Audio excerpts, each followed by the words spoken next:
100 days is a big moment in US administrations. In fact, rather than me pontificate on why don't I just ask Simon Marks? There you go. I was about to go off on one then, but he's here, so I won't. Simon Marks, how lovely to see you and indeed hear you. Why is the 100-day milestone such a big deal in US politics?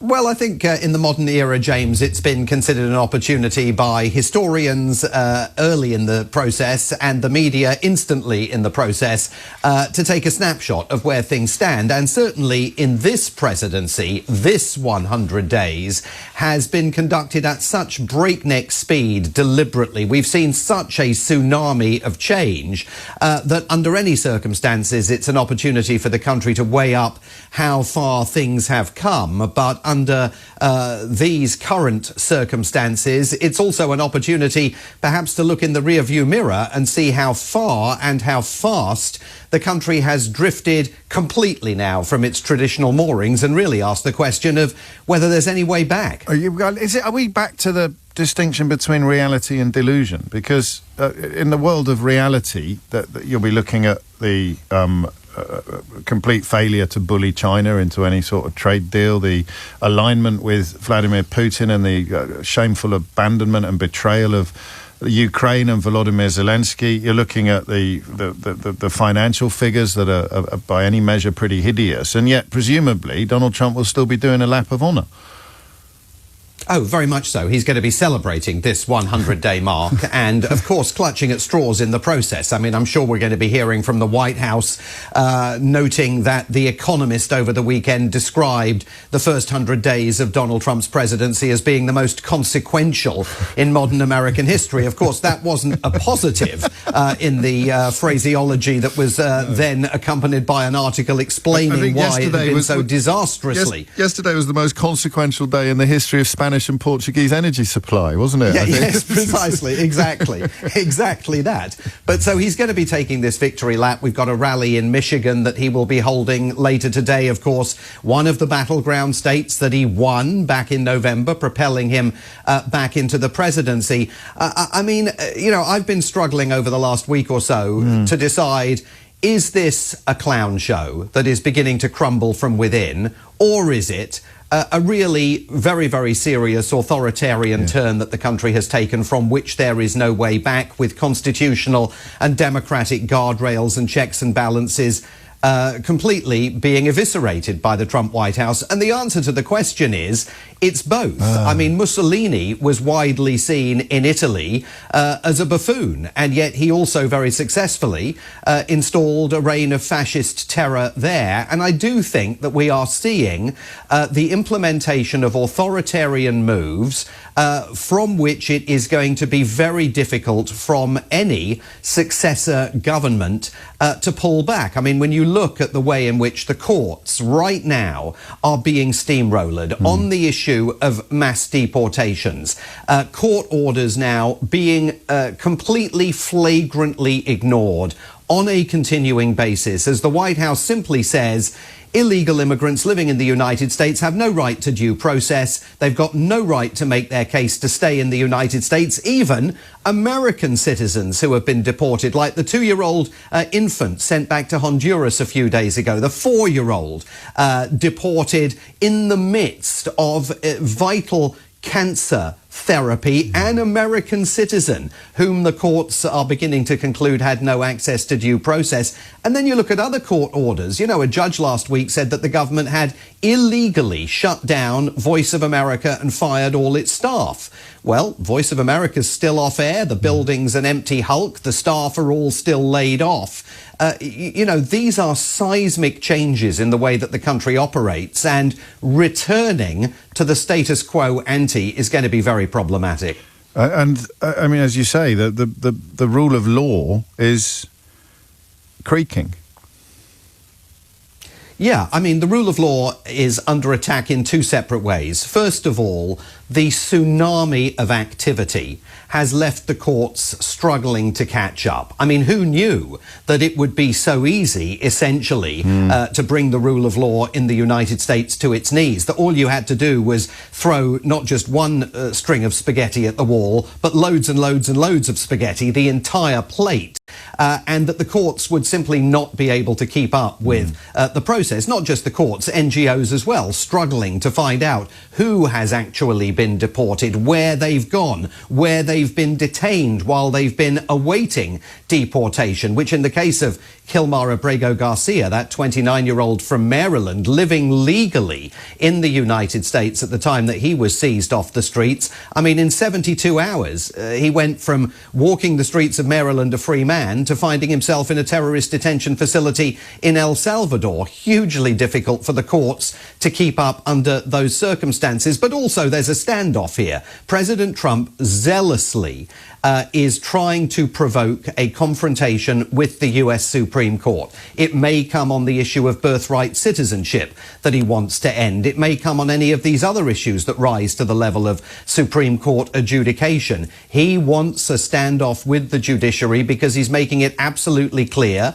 they are getting in his way. This whole business of due process, he said a couple of days ago, is just not what this country is all about. This is a revolutionary battle for the heart and soul of America, for American values. I mean, he wants to be a dictator. Is the shorthand version of what you've just described with regard to the rule of law and the justice system.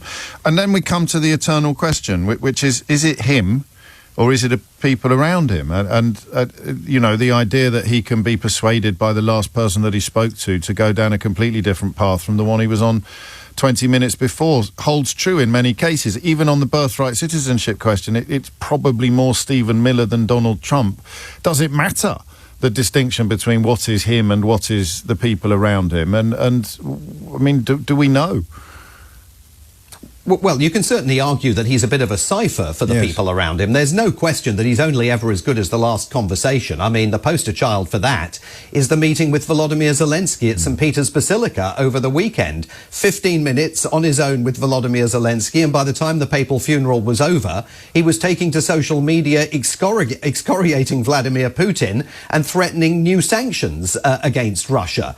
If you look at tariffs, yesterday, once again, he was waxing lyrical about the idea of funding the government entirely through tariff revenues, getting rid eventually of income tax, because that's the way they did things back in the 1890s and the early 1900s, and he thinks that the country has slid backwards since then.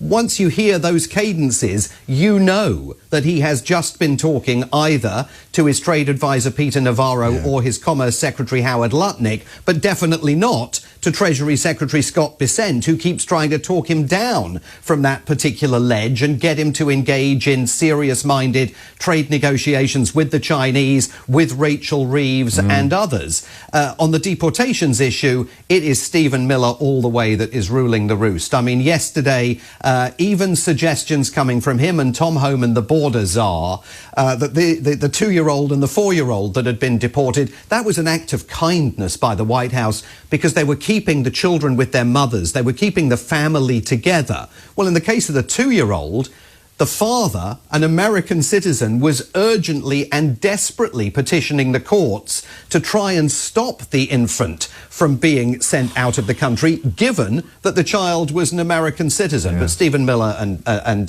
Tom Homan have no truck whatsoever with the courts interfering in these processes. And this might be a daft question, so forgive me if it is. At the rally later, when he celebrates his triumphs, will any of them be true? Are there anything he could any point of them be true? Yeah.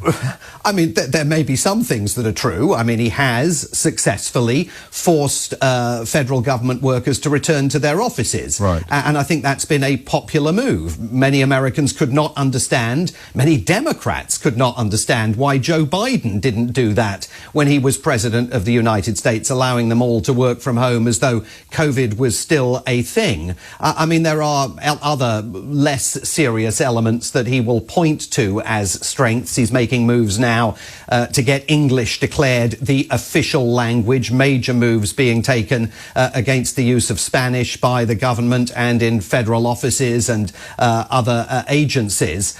Most of his policy making is based on disinformation and what were referred to rather quaintly in the first term as alternative facts. And those now tumble from his lips, and not only his lips, from J.D. Vance's lips, from Marco Rubio's lips, with no restraining influences within the government. I mean, there are barely, Scott Bessent, the Treasury Secretary, arguably an adult in the room, but there are no others, and they're all legging him on.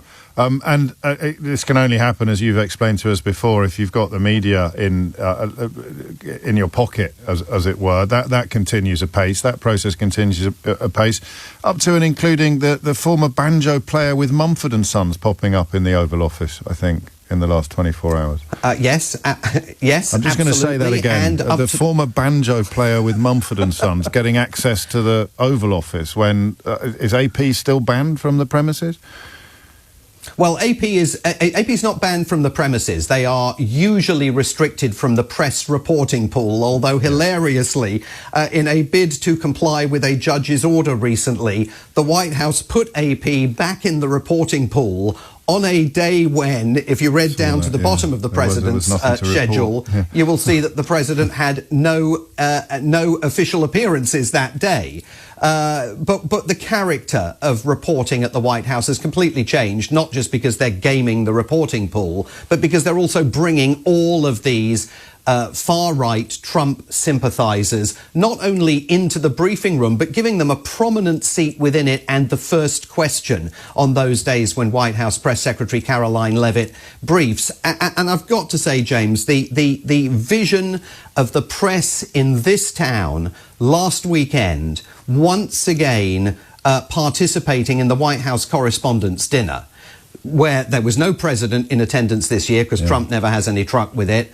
They had cancelled the comedian because they were concerned that the comedian was going to make jokes that might irritate the Trump administration too much. And yet they still wanted to yuck it up in time-honoured fashion, inviting members of Congress and the powerful to come and rub shoulders with them. I mean, the notion that that event has been happening under any circumstances over the last decade is ridiculous. But the idea that it was going on under these circumstances is just craven. Great stuff, Simon. Well, I mean, great journalism. It's not great events that you're describing by any stretch of the imagination, but we're lucky to have you. Thank you.